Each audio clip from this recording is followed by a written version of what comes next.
نحكي عن كتاب أو رواية.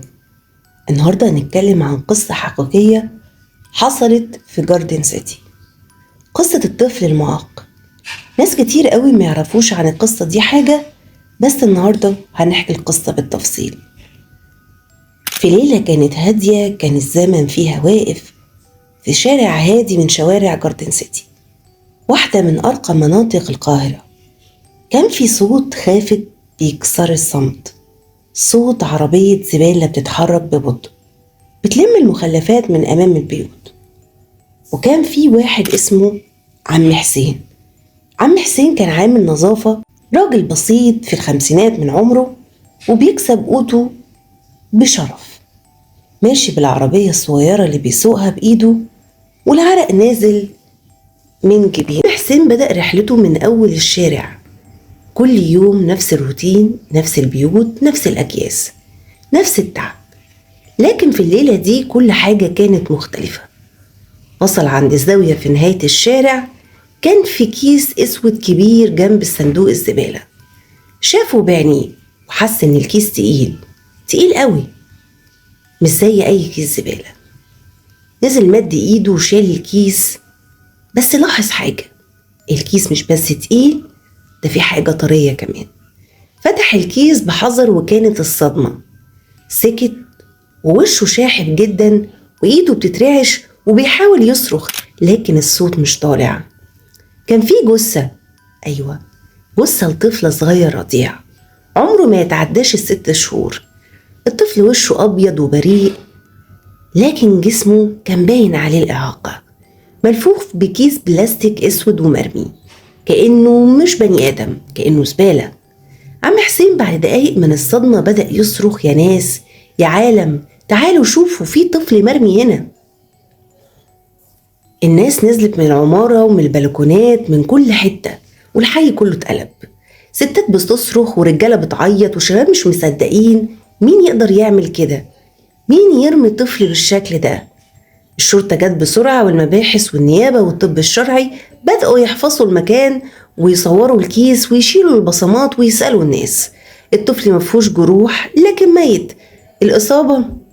الإصابة مش واضحة، في شك إنه مات بالإهمال أو إنه اتخنق، لكن الأكيد إنه مات واترمى.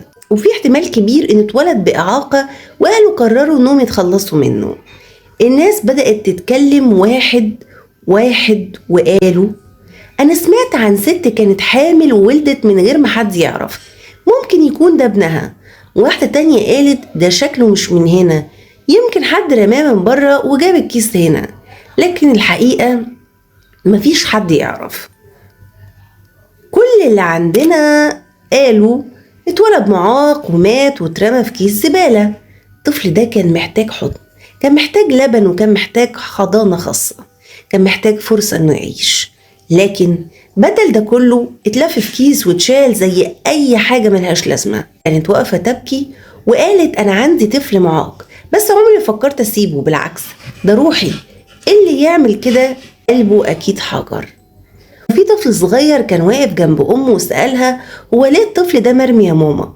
وعمل إيه؟ الأم مسحت دموعها وقالت: معلش، ما عملش حاجة يا حبيبي، بس في ناس قلوبها سودة.